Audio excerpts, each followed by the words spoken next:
On the bitter cold night of February 8, 1995, 11 members of the Disciples Street organization were systematically hunted and eliminated across Chicago's South Side over a span of 18 hours. All shot, all between the ages of 16 and 24. The perpetrators weren't rival gangs or police. They were three brothers from the Johnson family, moving through neighborhoods they'd controlled their entire lives, like executioners with a list. Chicago police would later call it the most ruthless urban vendetta in the city's modern history. But the reason behind the bloodshed wasn't drugs, wasn't territory, wasn't even money. It was a leather jacket worth maybe $200, stolen from the youngest Johnson brother during what should have been a routine handoff. A jacket that represented something far more valuable than its price tag. Something that three brothers decided was worth 11 lives. If you have the courage to hear this story, leave your like and subscribe to the channel. But I warn you, this narrative contains extreme violence based on real events that forever changed how street justice operated in Chicago. Chicago in February of 1995 was a city drowning in its own blood. The temperature hovered around 12 degrees during the day, dropping to -5 at night. Lake Michigan's wind cut through the streets like razor blades, turning every corner into a wind tunnel that could freeze exposed skin in minutes. Snow piled 3 feet deep along sidewalks, creating narrow pathways between towering walls of black ice and slush. The South Side looked like a war zone that winter. Abandoned buildings stood like broken teeth against the grey sky. Windows boarded up or shot out. Doorways that led to nothing but darkness and danger. Streetlights worked maybe half the time, creating pools of yellow light separated by stretches of shadow where anything could happen. You could smell the decay even in the freezing air. Garbage that hadn't been collected in weeks, mixed with the chemical stench of crack being cooked in basement labs, and underneath it all, that metallic smell of blood that seemed to hang over certain blocks like a permanent fog. The sound of Chicago's South Side in 1995 was gunfire. Not occasional pops, but constant background noise like urban thunder. Police sirens became so frequent they turned into white noise. Mothers calling for children to come inside before darkness fell. The bass from car stereos rattling windows of buildings that should have been condemned years ago. This was the height of the crack epidemic's second wave. The gangster disciples controlled massive territory, moving product worth millions through a network of corners and trap houses. The Black P-Stones held their ground on the west side. Smaller crews fought over scraps, over single blocks, over respect that could keep you alive or get you killed depending on how you carried it. Street justice. In 1995, Chicago wasn't about courts or lawyers or appeals. It was immediate, final, and brutal. You disrespected someone, you paid. You stole from the wrong person, you disappeared. The code was simple and everyone understood it, even if they didn't always follow it. Marcus Johnson understood this code better than most. Marcus was 28 that February, though the streets had aged him beyond his years. He stood 6 feet 2 inches tall, lean and dangerous, with the kind of presence that made rooms go quiet when he walked in. His beard was trimmed close, his eyes never stopped moving, always calculating, always watching for threats or opportunities. He'd grown up on 63rd and King Drive in a 3-bedroom apartment with his mother, 2 younger brothers, and whoever else needed a place to crash. His father had disappeared when Marcus was 12, leaving behind nothing but debt and a reputation for being unreliable. His mother, Diana Johnson, worked double shifts at a packaging plant on the west side, trying to keep her 3 boys fed and housed and out of trouble.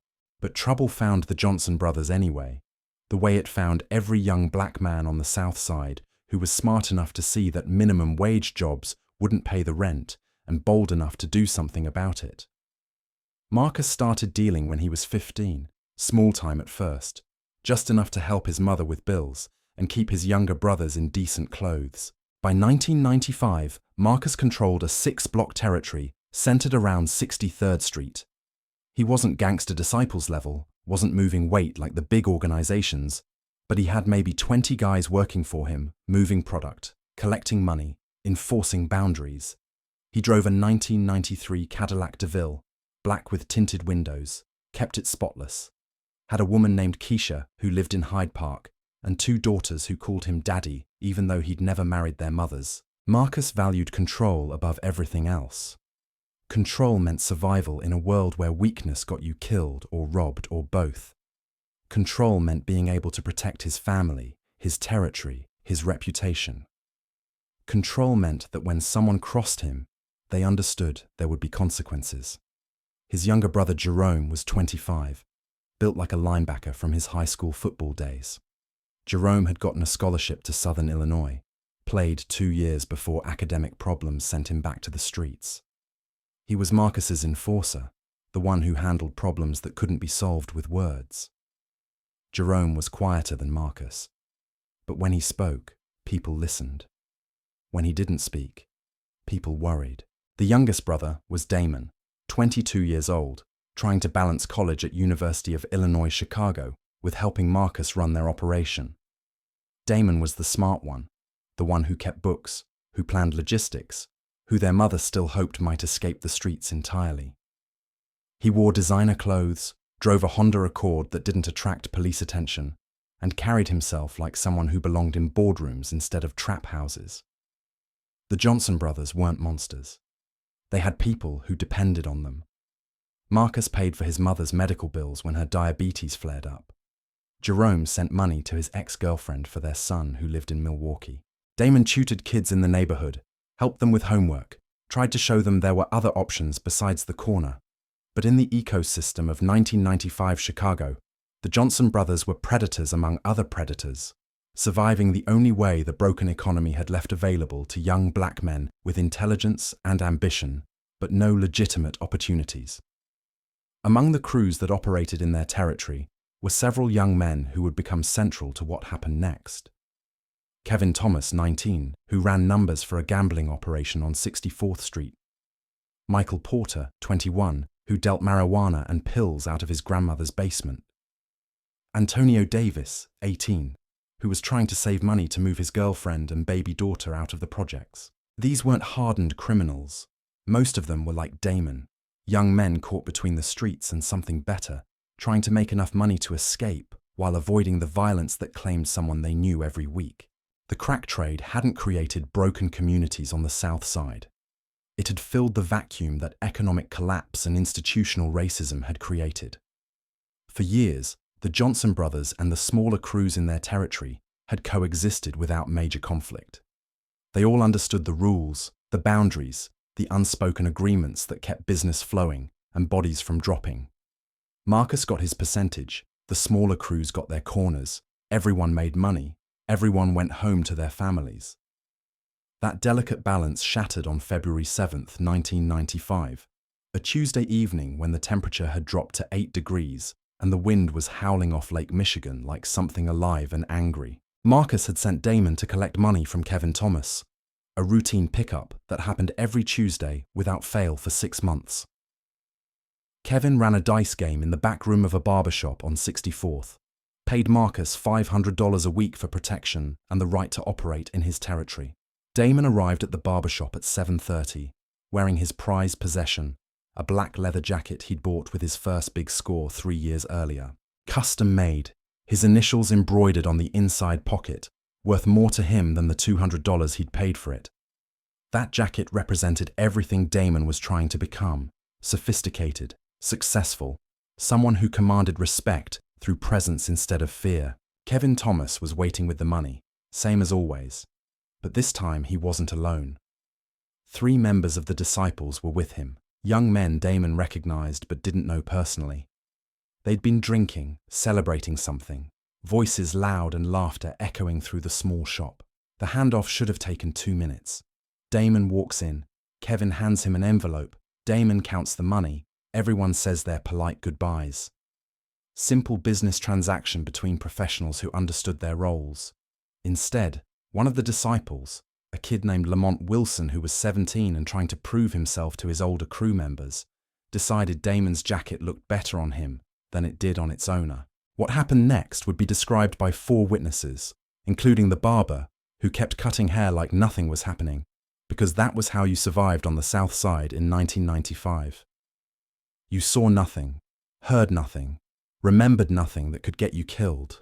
Lamont stepped in front of Damon as he headed for the door, jacket in hand, money collected. Said something about how nice the leather looked, how it would fit him better, how maybe Damon should consider making a donation to the disciples' winter clothing drive. The words were disrespectful, but not necessarily fatal. Street taxation happened all the time.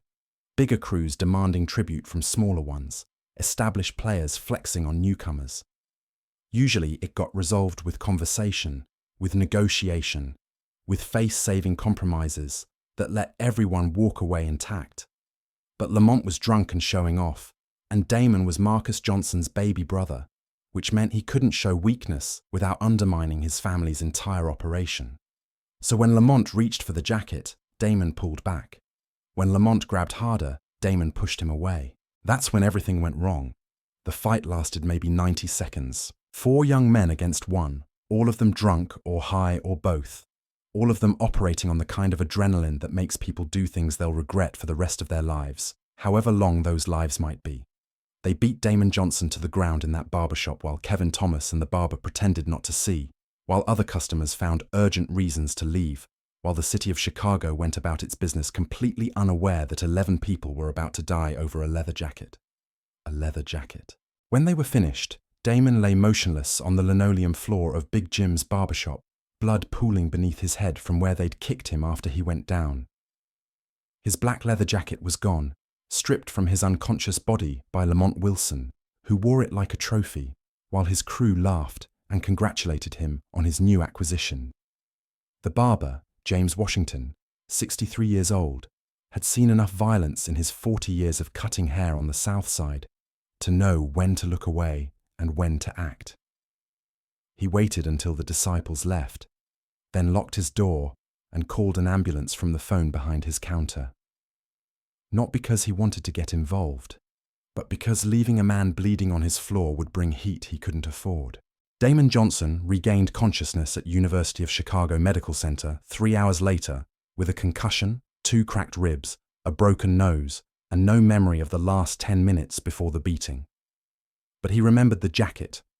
He remembered Lamont Wilson's face. He remembered the laughter as they walked out wearing his most prized possession, like it was nothing more than a piece of clothing they'd picked up at a thrift store. Marcus Johnson arrived at the hospital at 11:45 that night, still wearing the clothes he'd put on that morning, still carrying the weight of a day's worth of business that had suddenly become irrelevant. Jerome was with him, both brothers moving through the emergency room like men who owned the place, which in some ways they did. Everyone knew the Johnson family. Everyone understood what it meant when they showed up looking for answers. Damon told them everything he could remember: the handoff, the disciples, the disrespect, the beating, the theft. He spoke quietly, painfully, through swollen lips and loose teeth, but his words were clear enough. Lamont Wilson had taken his jacket. Kevin Thomas had allowed it to happen. The disciples thought they could disrespect the Johnson family without consequences. Marcus stood beside his youngest brother's hospital bed, looking at the damage, calculating what it meant for their reputation, their business, their survival in a world where weakness invited predators. Jerome said nothing, just stared at Damon's swollen face with the kind of cold fury that preceded violence. They could let it slide. That was one option. Accept the loss, write it off as the cost of doing business, maybe demand payment from Kevin Thomas for allowing it to happen on his watch. Street taxation flowed upward anyway. The disciples were bigger, more organized, more dangerous than the Johnson brothers could handle in a straight confrontation. But letting it slide meant accepting disrespect. It meant teaching every crew in their territory that the Johnson brothers could be beaten, robbed, humiliated without consequence. It meant that next week, someone else would try them, and the week after that, someone else, until their entire operation collapsed under the weight of accumulated disrespect. Marcus touched Damon's shoulder gently, feeling the bandages beneath his brother's hospital gown. "We're going to handle this," he said quietly. "All of it." Damon looked at his older brother with eyes that were already swelling shut. "It's just a jacket, Marcus. It's not worth dying over." But Marcus Johnson knew it wasn't about the jacket. It had never been about the jacket. It was about the principle that some things couldn't be taken without payment. Some disrespect couldn't stand without response.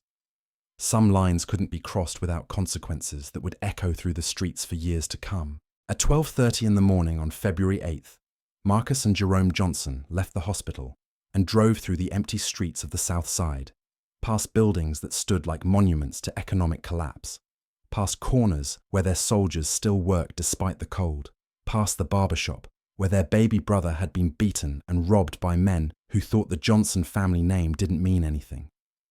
They drove to Marcus's apartment, where he kept his war chest, a collection of weapons accumulated over years of preparing for conflicts he'd hoped would never come. 3 handguns, 2 shotguns, and enough ammunition to supply a small army. Jerome cleaned each weapon methodically, while Marcus made phone calls, activating a network of informants and allies who owed him favors. By 3 in the morning, they had names. Lamont Wilson, 17, lived with his grandmother on 67th Street. Marcus Coleman, 19, Lamont's cousin and frequent partner in Disciple's business. Terry Johnson, no relation despite the shared surname, 21, considered the muscle of their particular crew. Kevin Thomas, who'd allowed the disrespect to happen in his establishment. But Marcus Johnson wasn't satisfied with 4 names. He wanted everyone who'd been in that barbershop, everyone who'd laughed while his brother got beaten, everyone who knew about the jacket and hadn't stepped in to stop it, everyone who thought disrespecting the Johnson family was acceptable behavior. Jerome questioned the scope of what his brother was planning. Marcus, these aren't all bad guys. Some of them were just in the wrong place at the wrong time. Marcus looked at his middle brother, seeing doubt in eyes that usually reflected nothing but loyalty. Jerome, you think I want to do this? You think I'm looking forward to what comes next? Then why? Because if we don't respond to this, if we let them beat Damon and take his jacket and walk away laughing, what happens next week when someone else decides to try us? What happens to our soldiers when they see that disrespecting the Johnson family doesn't have consequences? What happens to our business when every crew in the city knows we're soft? Jerome nodded slowly. He understood the mathematics of street survival. Reputation was currency. Fear was protection. Violence was the only language that translated across all the different crews and organizations that carved up Chicago's South Side. Over the next 6 hours, Marcus and Jerome gathered intelligence. They learned routines, identified locations, mapped out the lives of 11 young men who had no idea they'd been marked for elimination. Some were hardcore disciples who'd spent years building reputations through violence. Others were peripheral members, kids who ran errands and held corners and tried to stay out of serious trouble. All of them had been in that barber shop. All of them had witnessed the beating. All of them had done nothing to stop it or had actively participated in humiliating Damon Johnson. In Marcus's mind, that made them equally responsible for what came next. At 9:15 in the morning on February 8th, Marcus made one final call to his mother's apartment. Diana Johnson answered on the second ring, her voice heavy with sleep and worry. "Marcus, baby, how's your brother? Is he going to be all right?" "He's going to be fine, Mama. But I need you to stay inside today. Don't go to work. Don't go to the store. Just stay in the house until I call you tonight." Diana Johnson had raised 3 sons on the South Side. She knew what that tone in Marcus's voice meant. She knew what staying inside was code for. "Marcus, whatever you're thinking about doing, it's not worth it.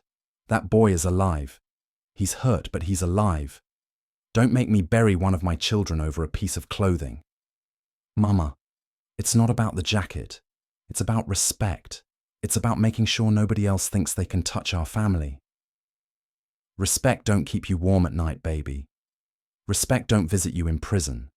Respect don't come to your funeral when you're dead at 30 years old." Marcus closed his eyes, feeling the weight of his mother's words, the weight of what he was about to do, the weight of choices that would transform him from Diana Johnson's oldest son into something else entirely.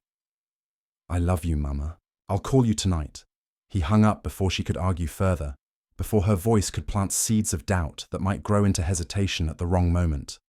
Marcus Johnson had made his decision. Jerome had accepted it. The hunt was about to begin.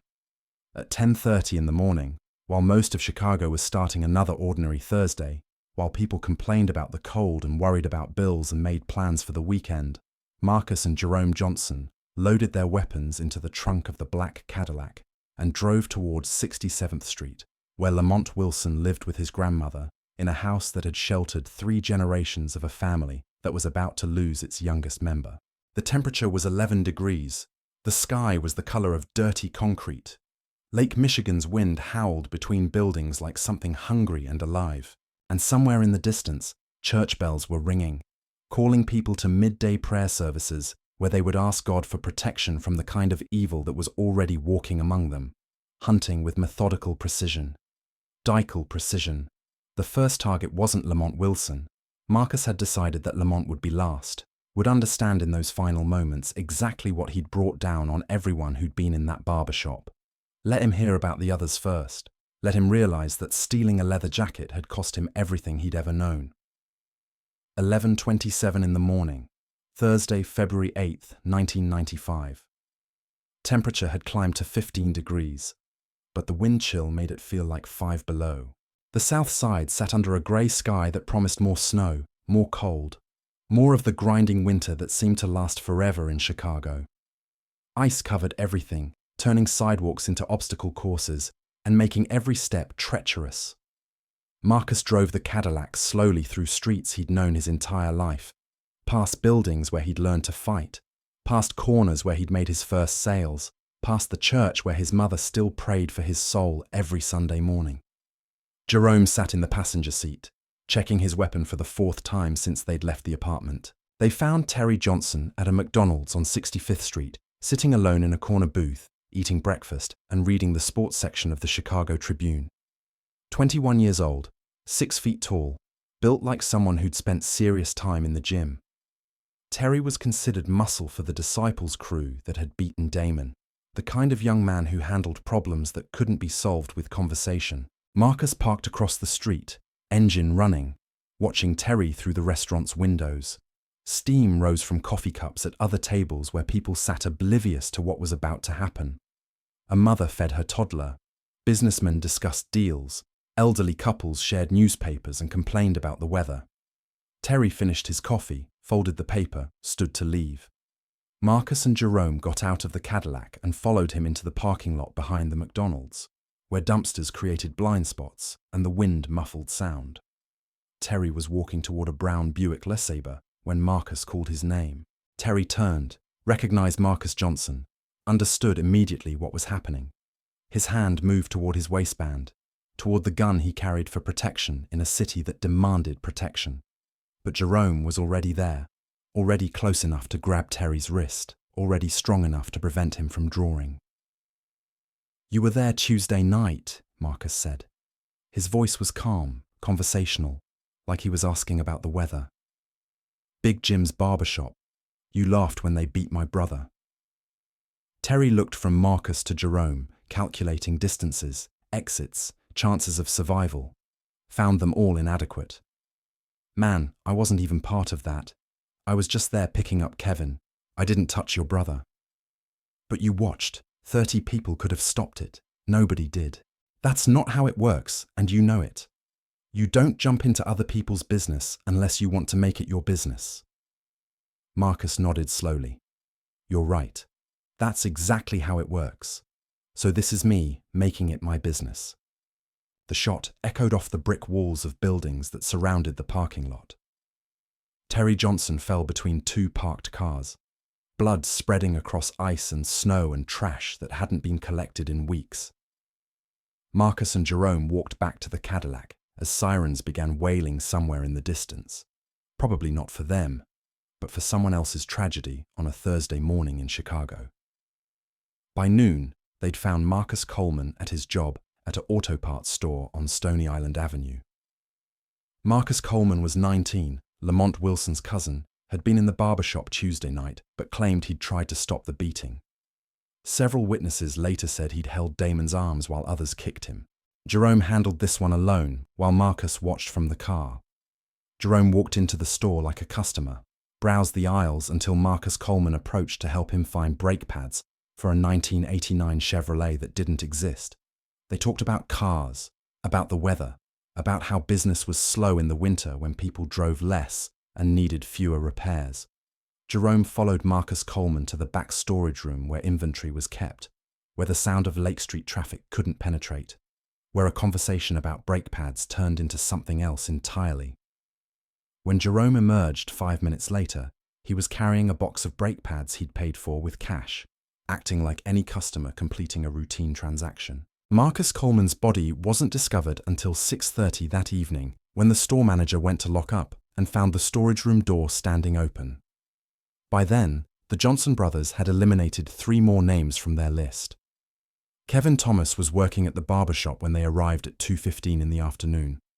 The same shop where Damon had been beaten, where his jacket had been stolen, where the barber had swept up blood and pretended nothing had happened. Big Jim Washington was cutting hair when Marcus and Jerome walked in, acting like customers who needed trimming. 3 people sat in chairs waiting their turn. An old man reading Jet magazine, a teenager listening to a Walkman, a middle-aged man in a postal service uniform who'd come in during his lunch break. The radio played quiet R&B, something by Luther Vandross, that created a peaceful atmosphere completely at odds with what was about to happen. Kevin Thomas was sweeping hair from around the chairs, maintaining the shop the way his boss expected, earning honest money to supplement what he made from gambling. 24 years old, had been trying to get out of street life, had enrolled in community college to study business administration. His girlfriend was pregnant with their first child, due in June. Marcus sat in the barber chair, letting Big Jim drape the cloth around his shoulders, feeling the familiar weight of the clippers against his neck. Jerome stood by the window, ostensibly looking at magazines, actually watching the street for police or disciples who might be hunting for them. "Kevin," Marcus said quietly, voice barely audible over the hum of the clippers. "Come here for a minute." Kevin approached the chair, broom still in hand, probably expecting to discuss Tuesday night, probably hoping to negotiate some kind of settlement that would satisfy the Johnson family's need for respect without escalating into violence. He was a businessman, understood that most conflicts could be resolved through conversation and compromise. But Marcus Johnson was past negotiation, had been past it since he'd seen his youngest brother's swollen face in that hospital bed, since he'd realized that letting this slide would invite every crew in the city to test the Johnson family's resolve. "You let them beat my brother in your place," Marcus said, still talking quietly, while Big Jim continued cutting his hair. "Let them take his jacket like it was nothing. Marcus, man, I couldn't stop 4 disciples by myself. You know that. I would have got killed trying to help Damon. So you let them disrespect my family to save yourself." Kevin's grip tightened on the broom handle. "What would you have done? You want me to die for a jacket? I want you to die for letting it happen." The violence was quick, professional, over before the other customers understood what they were witnessing. Big Jim kept cutting hair because that was what survival looked like in 1995. The old man kept reading his magazine. The teenager turned up his Walkman. The postal worker found urgent reasons to leave without getting his hair cut. Marcus Johnson walked out of Big Jim's barber shop with a fresh haircut and blood on his shoes, past the spot where his brother had been beaten, past the chair where Kevin Thomas now sat permanently, past the mirror that reflected nothing but emptiness. 3:15 in the afternoon, 4 names crossed off an invisible list, 7 more to go. They found 2 more disciples at a house on 69th Street, a trap house where product was stored and money was counted, and young men learned the difference between respect and fear. Antonio Davis and Michael Porter, 18 and 21 respectively, both present at Tuesday night's beating, both laughing as they'd walked out of the barbershop wearing Damon Johnson's jacket like a trophy. The house was supposed to be secure. Steel doors, barred windows, young men with weapons stationed at strategic points to watch for police or rival crews. But the Johnson brothers weren't rival crew. They were customers, known quantities who'd done business with the disciples before, who had no reason to be considered threats. Jerome knocked on the front door while Marcus circled to the back alley. Standard procedure for a buy. 1 person visible to establish peaceful intentions. another position to prevent escape if things went wrong. The young man who answered the door recognized Jerome, let him inside without question, led him through rooms where crack was being packaged and money was being counted. Antonio Davis was in the kitchen, cutting product with powdered milk, preparing individual sales packages for street-level dealers.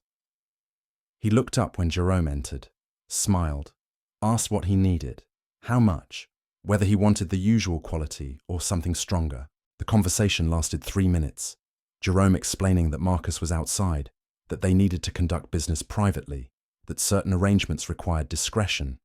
Antonio agreed, followed Jerome toward the back door where Marcus waited with solutions to problems that hadn't been problems until Tuesday night. Michael Porter was in the basement with 2 other young men, playing cards and drinking beer and talking about women they'd slept with and money they planned to make. Jerome found them there after Antonio Davis had been handled, found them laughing about something that suddenly wasn't funny when they saw the expression on his face. "Where's Marcus?" Michael asked, standing up from the card table, hand moving toward his waistband. "Outside. Wants to talk to you about Tuesday." "What about Tuesday?" Jerome smiled without warmth. "I think you know. The basement had concrete walls that contained sound, that muffled the brief conversation that followed. When Jerome emerged, he was alone, walking calmly through rooms where young men continued packaging drugs and counting money, completely unaware that their operation had just lost 2 members. Marcus was waiting in the alley behind the house, leaning against a dumpster, smoking a cigarette in the freezing air. "How many more inside?" "Maybe 6, but they weren't at the barber shop." "Then they get to live." 5:43 in the afternoon. The sun was setting early, the way it did in February, painting the sky orange and purple over a city that was about to discover 6 bodies scattered across the south side. Police sirens had been wailing constantly for the past hour. But that wasn't unusual in Chicago. Death was part of the background noise, like traffic or wind, or the distant rumble of elevated trains. Marcus and Jerome drove through streets that were becoming familiar hunting grounds, past buildings where lights were coming on as people returned from work, past corners where their own soldiers continued business despite the cold. Everyone they passed looked normal, ordinary, unaware that war had come to the south side over a leather jacket. They found Lamont Wilson at his grandmother's house on 67th Street, the same house where he'd lived since childhood, where he'd learned to walk and talk and fight and survive in a city that consumed young men like him every day. The house was small, 2 bedrooms, 1 bathroom, kitchen that barely fit a table and 4 chairs. But it was clean, well-maintained, filled with photographs of family members and religious artifacts that suggested faith in something better than the streets. Lamont's grandmother, Ruby Wilson, was 74 years old, had raised 6 children and 11 grandchildren in that house, had buried 3 sons and 2 grandsons to violence that seemed as natural as weather in their neighborhood. She was in the kitchen when Marcus and Jerome knocked, cooking dinner for a grandson who wouldn't live to eat it. Lamont answered the door himself, wearing the black leather jacket that had started everything. Damon Johnson's jacket with Damon Johnson's initials embroidered inside the pocket. He saw Marcus and Jerome standing on his grandmother's porch and understood immediately that payment had come due for Tuesday night's entertainment. "My grandmother's inside," Lamont said quietly. "She doesn't need to see this." Marcus looked at the 17-year-old kid who'd beaten his brother for a piece of clothing, who'd stolen something that represented years of work and dreams of legitimacy. Saw someone barely old enough to vote, old enough to die for his country, old enough to face consequences for choices made in barbershops on cold Tuesday nights. "Take the jacket off," Marcus said. Lamont unzipped the leather jacket, pulled it off, held it out toward Marcus. His hands were shaking, not from cold but from understanding that giving back the jacket wouldn't change what was about to happen, that some debts couldn't be paid with returned merchandise. Marcus took the jacket, felt the quality of the leather, saw the initials DJ embroidered inside the pocket in gold thread. Evidence of craftsmanship, of pride, of a young man trying to build something better than the corner. Evidence of dreams that had been interrupted by violence and would now be interrupted again. "Tell your grandmother you're going out," Marcus said. "Tell her you'll be back later. Lamont Wilson called into the house, told Ruby Wilson he was stepping out with friends, told her not to wait up, told her he loved her. Words that would replay in her mind for years afterward. The last conversation she'd ever have with the grandson she'd raised after his parents died in a car accident when he was 8 years old. They walked to the Cadillac in silence. Lamont got into the back seat without being told, understanding that resistance would only make things worse for everyone involved.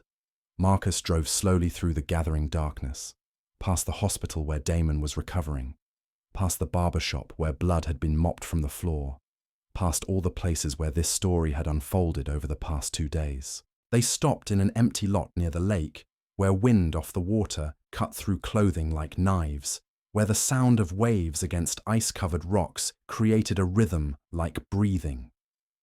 Marcus and Jerome got out of the car, waited while Lamont joined them in the cold. "You want to know something?"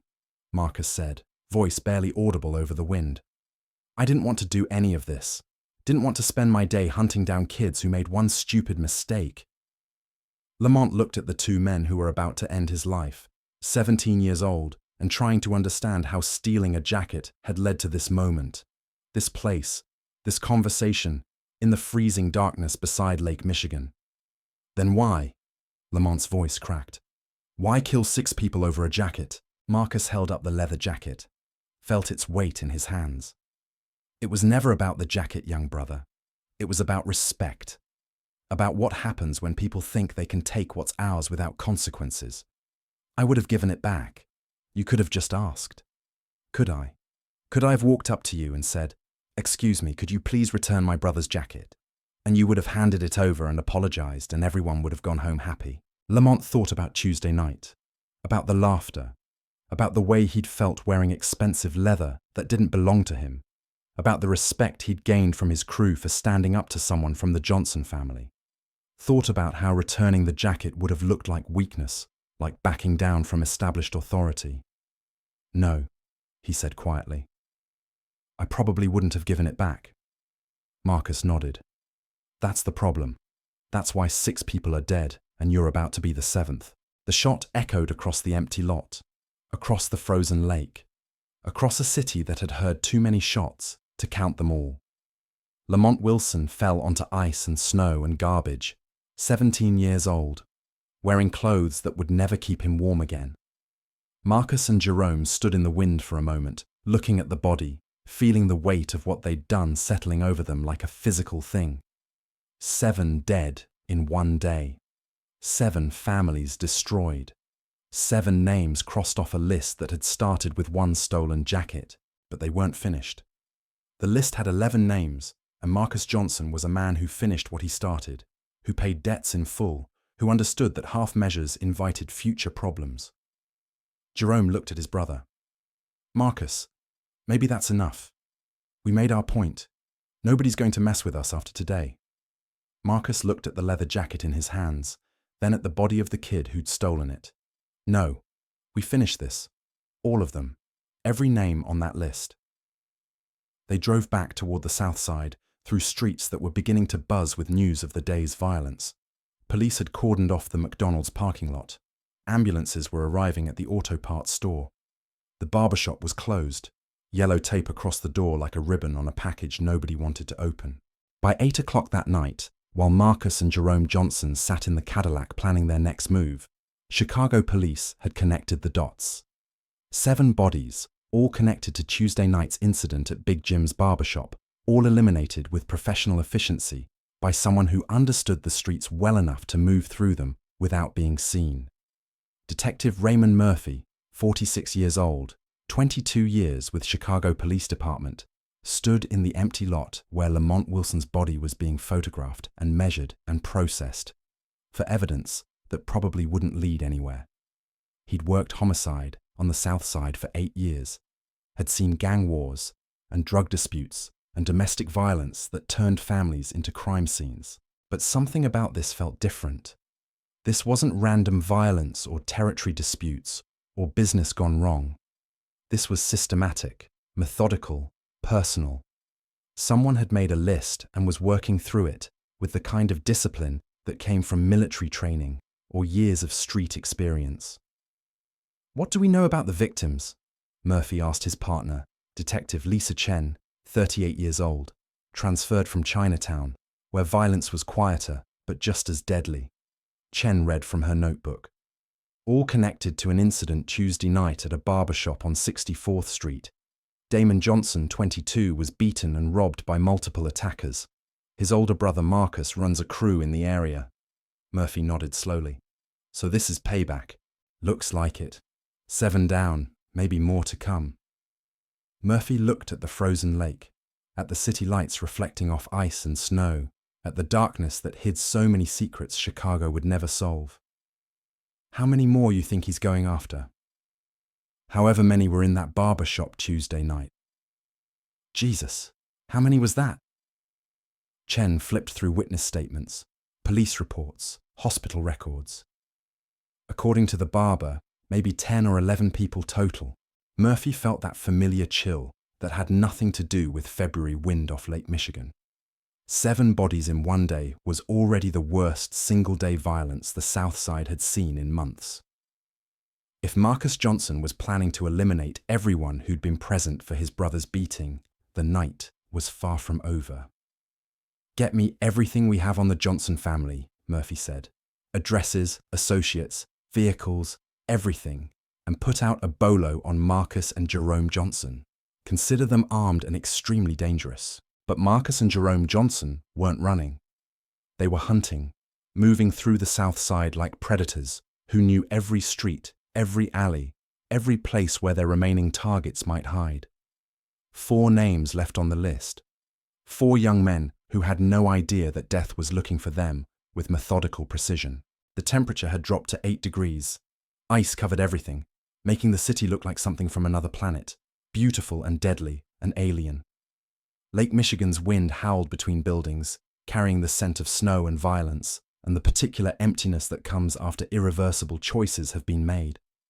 At 9:30 that night, while police searched for them and families mourned the first 7 victims, Marcus and Jerome Johnson sat in the Cadillac outside a house on 70th Street, watching lights in windows, planning the end of a war that had started with a stolen jacket and would end with 11 bodies scattered across Chicago's South Side, like punctuation marks in a story nobody wanted to read.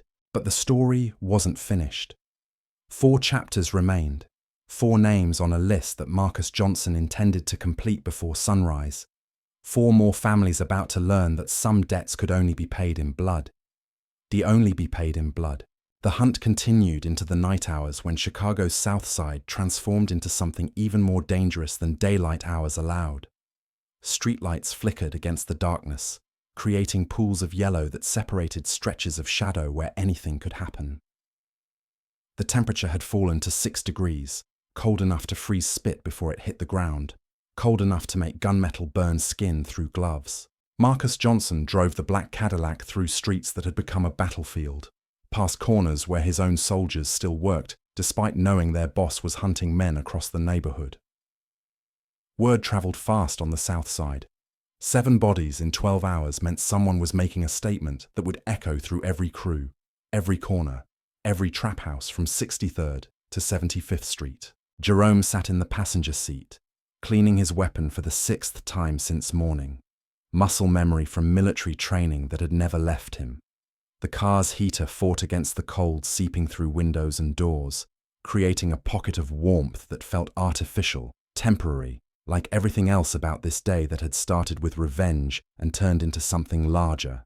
4 left, Jerome said quietly, not looking up from his gun. Marcus nodded, eyes scanning the street ahead for police cars, for disciples who might be hunting them in return, for any sign that their war was about to become something they couldn't control. Deshaun Williams, Carlos Martinez, Tony Jackson, and Marcus Reed. These weren't the hardest targets.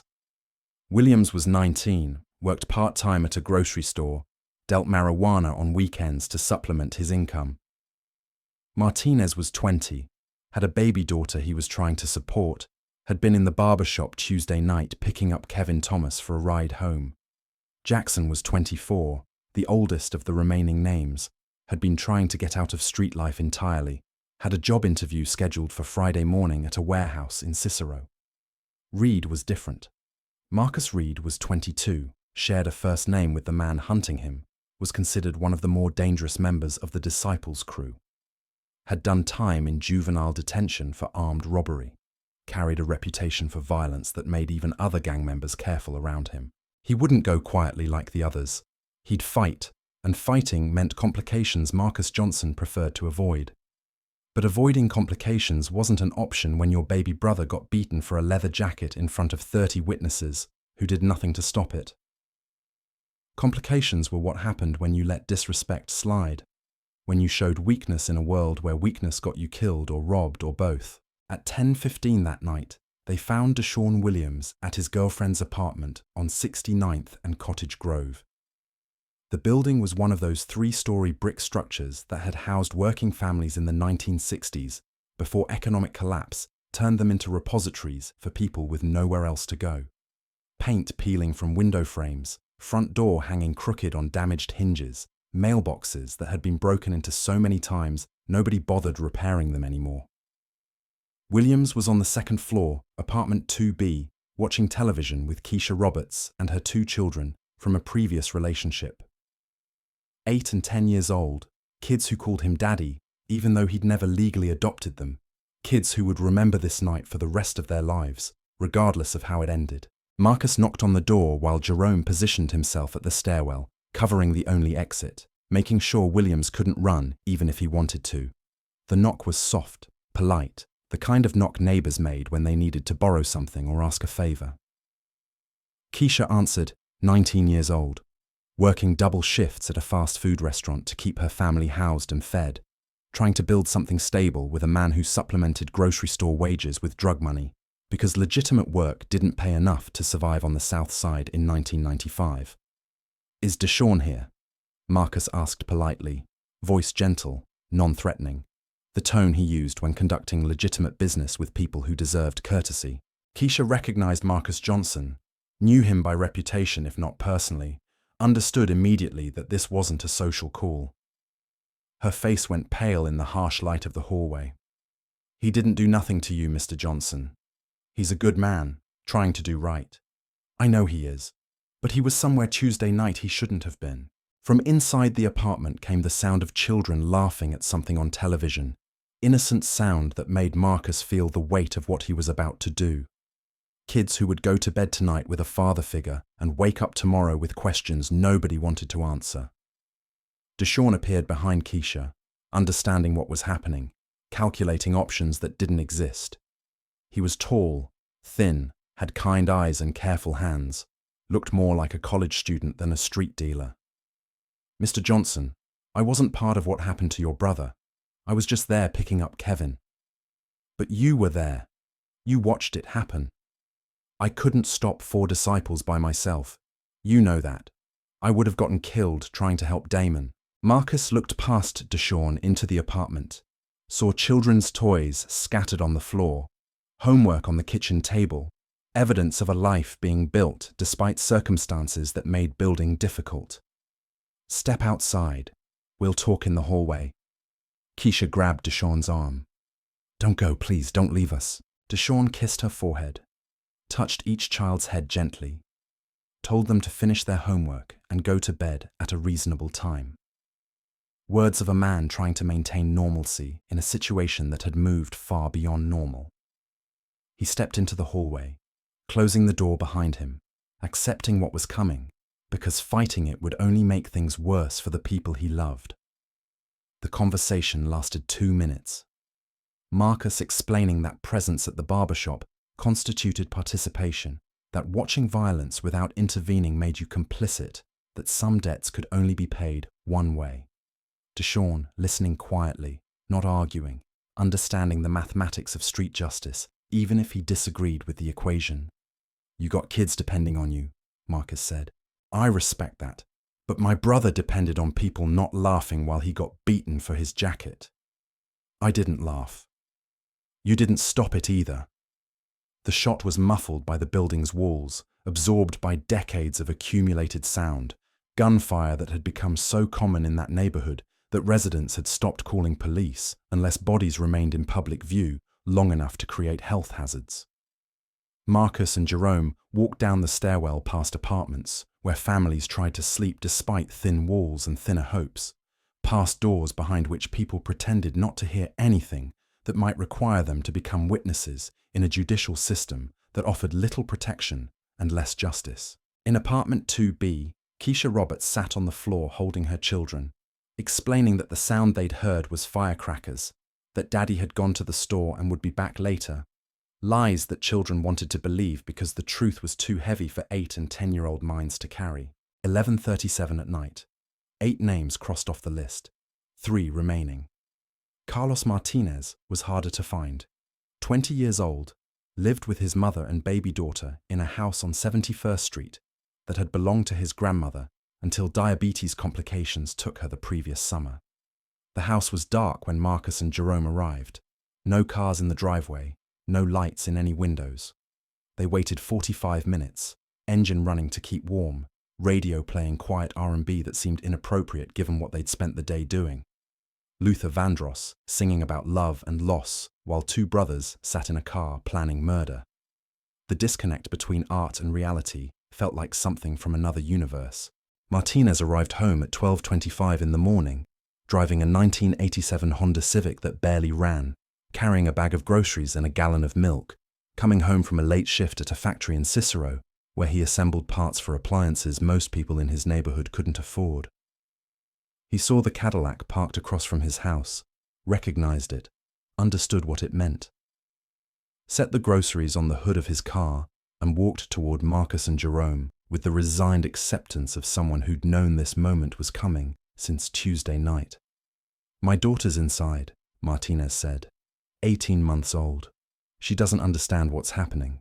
Marcus looked at the house where a teenage mother was probably putting a baby to bed, singing lullabies, checking to make sure windows were locked and doors were secure, doing everything possible to protect a child from a world that offered little protection to anyone. "Your mother knows to take care of her?" "My mother works 2 jobs. She's barely keeping us housed as it is." Should have thought about that Tuesday night. "I was just there for a ride home. Kevin said he had business to handle, asked if I wanted to come along. I didn't know anyone was going to get beaten." Marcus studied the young man's face, looking for deception, finding only exhaustion and fear and the particular desperation of someone trying to support a family on wages that barely covered rent. "But you stayed. You watched. You did nothing." "What could I do? I'm not a fighter. I'm not gang. I just work and try to take care of my daughter." "Then you should have walked away when the violence started." "And left Kevin there alone. He's my boy. We grew up together." Marcus nodded slowly. Loyalty was something he understood, even when that loyalty led to fatal mistakes. "Kevin's dead. Your loyalty got him killed, just like it's about to get you killed." The shot echoed through the quiet residential street, past houses where people slept or tried to sleep, past windows where children dreamed of futures that might or might not include the violence that surrounded them every day.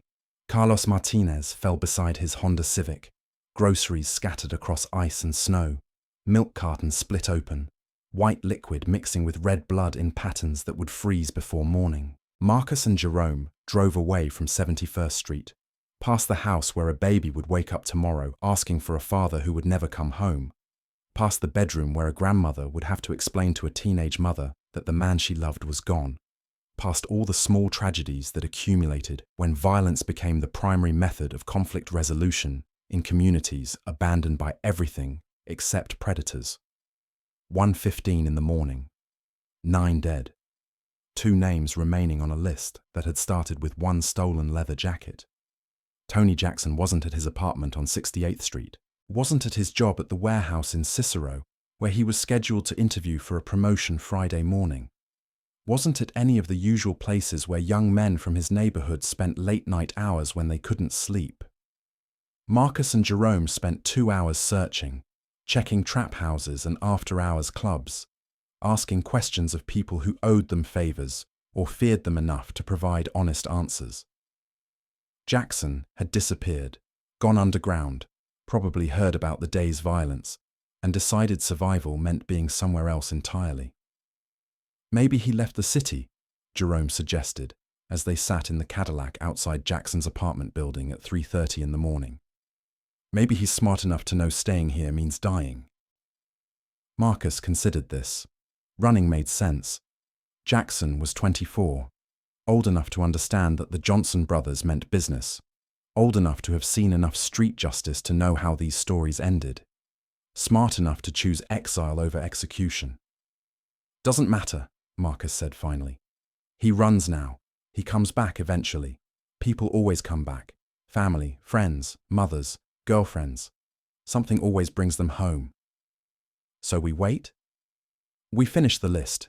Reed first, then we find Jackson. Marcus Reed lived alone in a basement apartment on 70th and King Drive, 3 blocks from where Marcus Johnson had grown up, close enough that they'd probably played on the same playgrounds as children, attended the same schools, learned the same hard lessons about survival in a city that consumed its young with systematic efficiency. But Reed was awake when they arrived, had been awake all night, sitting by his window with a shotgun across his lap, watching the street for the death he knew was coming. 22 years old, built like someone who'd spent serious time in prison weight rooms, reputation for violence that made him dangerous even by Southside standards. The basement apartment had one entrance, narrow stairs leading down from street level, no back exit, no fire escape, no way out except through the door they'd come in. Reed had chosen a defensible position, somewhere he could control access, make anyone who wanted him work for the privilege. Marcus and Jerome sat in the Cadillac across the street, studying the building, calculating approaches, understanding that Reed wouldn't surrender quietly like the others. This would be different. This would be war.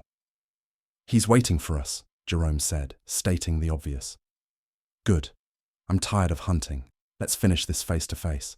Marcus got out of the car first, Jerome following, both men moving with the careful precision of people who'd learned violence in places where mistakes got you killed. The street was empty, silent except for wind and the distant sound of lake water against ice. No witnesses, no innocent bystanders, just 2 men approaching a basement where another man waited with weapons and the willingness to use them. The stairs leading down to Reed's apartment were concrete, covered with ice that made each step treacherous.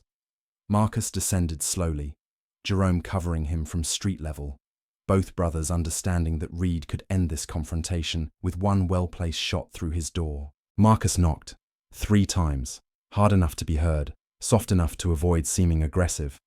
Professional courtesy between men who understood what was about to happen. Marcus Johnson, Reed called from inside the apartment. Figured you'd get here eventually. Open the door, Reed. Let's finish this. You killed 9 people today over a leather jacket. That seems like enough blood for one Tuesday night's work. Marcus looked up at Jerome, saw his brother's face in the streetlight, saw exhaustion, and something that might have been doubt.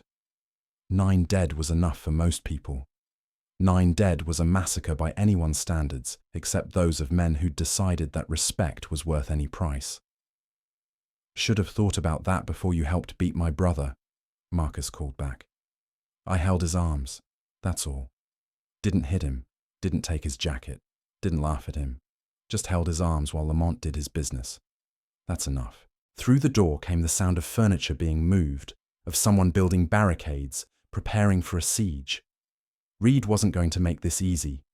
Wasn't going to open the door and accept execution like the others. He was going to fight, and fighting meant complications, meant noise, meant attention from police who were already searching for the Johnson brothers across the South Side. Marcus made a decision that would haunt him for the rest of his life, however long that life might be. Instead of breaking down the door, instead of storming the apartment like soldiers taking an enemy position, he called out to Reed one final time. You got 10 seconds to open this door. After that, I burn the building down with you inside it. Silence from the apartment. Then movement. Then the sound of locks being turned, deadbolts sliding back, chains being removed. The door opened to reveal Marcus Reed standing in his doorway, shotgun pointed at Marcus Johnson's chest, finger on the trigger, decision made. You want me? Reed said quietly. Come and take me. The gunfight lasted 30 seconds. Close range, confined space, 2 men with weapons and the will to use them. Shotgun versus pistol. Desperation versus determination. Youth versus experience. When it ended, Marcus Reed lay dead in his doorway, and Marcus Johnson had a wound in his left shoulder that would require medical attention he couldn't seek from any legitimate hospital.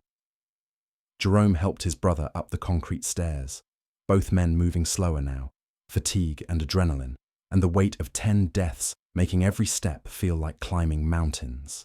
The Cadillac's engine turned over reluctantly, protesting the cold, protesting a night that had lasted too long and cost too much. "One left," Jerome said, applying pressure to Marcus's shoulder wound with a t-shirt from the car's back seat. Marcus nodded, feeling blood soak through the makeshift bandage, feeling the sharp pain that meant Reed's shotgun had found its mark before Marcus's pistol had ended the fight. "Tony Jackson, then we're done." 4:37 in the morning. 10 names crossed off the list, 1 remaining. But Tony Jackson was gone. Had left Chicago sometime during the day, while Marcus and Jerome were hunting his friends. Had driven south toward family in Mississippi, or west toward cousins in Denver, or east toward a future that didn't include dying for being in the wrong place at the wrong time. They searched until sunrise, checking every place Jackson might hide, asking questions of people who were too scared to lie but too smart to tell the truth. Jackson had vanished like smoke, like a ghost, like someone who understood that survival sometimes meant abandoning everything you'd ever known for the possibility of staying alive somewhere else. Marcus Johnson sat in his mother's kitchen at 7:15 on Friday morning, February 9th, 1995, while Jerome cleaned and bandaged his shoulder wound with supplies from a first aid kit their mother kept for emergencies that happened too often in their neighborhood. The kitchen smelled like coffee and bacon and the antiseptic Jerome was using to prevent infection. Diana Johnson stood at the stove, cooking breakfast for sons who'd spent the night becoming something she'd prayed they'd never become, not asking questions because she already knew the answers, not crying because tears wouldn't change what had already been done. 10, Marcus said quietly, voice hoarse from 18 hours of hunting. Diana turned from the stove, looked at her oldest son, saw blood on his clothes and something in his eyes that hadn't been there 2 days earlier. 10 what? 10 people who thought they could disrespect this family. She nodded slowly, understanding what he was telling her, understanding what it meant for their future, for their safety, for their ability to continue living in the only neighborhood they'd ever known. And the 11th, gone, left town, smart enough to run. Diana Johnson had raised 3 sons on Chicago's South Side, had buried friends and neighbors and relatives to violence that seemed as natural as weather, had prayed every night for 28 years that her children would survive a world designed to destroy them. Now she looked at Marcus and Jerome and saw killers, saw men who'd crossed lines that couldn't be uncrossed, saw the end of everything she'd tried to build. "Was it worth it?" she asked quietly. Marcus touched the black leather jacket hanging on the back of his chair. Damon's jacket with Damon's initials embroidered in gold thread, the jacket that had started everything. "Ask me in 20 years. But Diana Johnson already knew the answer. 10 dead men couldn't restore her son's dignity. 10 grieving families couldn't rebuild the reputation Marcus thought he was protecting. 10 bodies scattered across the South Side couldn't erase the fact that violence only bred more violence, that revenge was a cycle that consumed everything it touched. By noon on Friday, Chicago police had connected all 10 murders to the Johnson family. By evening, warrants had been issued for Marcus and Jerome Johnson, charging them with first-degree murder in the deaths of 10 young men over a leather jacket worth $200. The manhunt would last 3 days. The trial would last 6 weeks. The sentences would be life without parole for Marcus, life without parole for Jerome, served in separate prisons to prevent them from planning escapes together. Damon Johnson would recover from his injuries, graduate from University of Illinois Chicago with a degree in business administration, and spend the rest of his life trying to understand how a stolen jacket had destroyed his family more completely than any beating ever could. The leather jacket itself would disappear into police evidence, then into storage, then into the kind of bureaucratic limbo where objects go to be forgotten. But its legacy would live on in 10 graves, in 23 children who would grow up without fathers, in families torn apart by one Tuesday night in a barbershop when respect collided with violence and left nothing but blood and questions that had no answers. The South Side would remember February 8, 1995, as the night the Johnson brothers proved that some prices were too high to pay, even for honor, even for respect, even for the kind of legacy that men thought they were building when they chose violence over everything else they'd ever loved. 10 young men died over a $200 leather jacket because Marcus Johnson believed that respect was worth any price. But respect built on blood doesn't protect anything. It only creates more blood, more grief, more families destroyed by choices that can never be undone. The Johnson brothers defended their honor and lost their souls, proving that sometimes the cost of winning is everything you were fighting to protect in the first place.